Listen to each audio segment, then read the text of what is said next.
Freddie Andersen, excellent. Is this one of the best games that you've seen from him since he's been a member of the Hurricanes? Despite maybe, okay, so there was 21 shots, but some of the saves and the timeliness, I would say, of them early in the game were huge, and it's what kept Carolina alive. It's what gave them the momentum essentially to keep pushing and to eventually find their game. Yeah, Freddie's been absolutely huge for Carolina this postseason. Best game, I don't know about best game because he's had some good ones. I think New Jersey, that one, kind of the way he was able to kind of compose himself in some of those New Jersey games. Yeah. But just like you said, it's Rod Brenner always talks about this too. It's not necessarily how many saves you make; it's when you make the saves. It's timely saves. That's the most important thing in a game. And especially, I think the biggest save of the game, it was off the kind of like a face-off play. Ovechkin, sneaks out right into the front of the net, gets that redirect right in front, and Andersen pops out the pad to get that toe save on it. Puck goes in right there, which is by one of the greatest goal scorers of all time, if not the. That's a completely changed the complexion of the game. Playing with a lead is night and day difference between how you can handle yourselves and play against a team.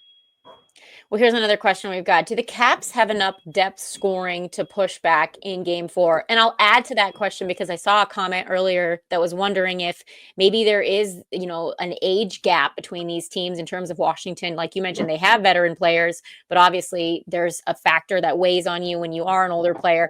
The stamina. Not to say that these guys aren't all in amazing shape, but is there some factor that maybe Carolina has an advantage of with some of their younger guys? Like you mentioned, the tenaciousness of a guy like Stankoven was on full display. And I think that was a big factor in what I think could ultimately sort of sway this series completely in Carolina's direction. Is Washington capable of finding that? Can they dig deep enough? Are they deep enough to do it?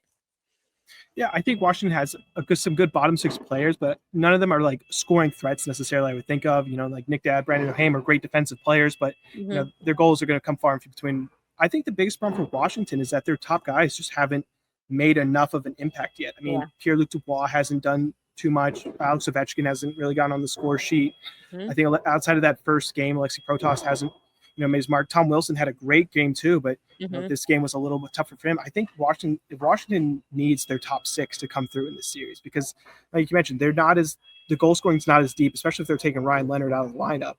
Yeah, they lose that kind of that edge, that little young spark that they had, and I just don't know if they're deep enough. If that top six isn't playing as well as they did for the season, almost all of them had career years, and now they're just you need Dylan Strum. Like these guys need to produce if Washington's going to have any shot, I believe.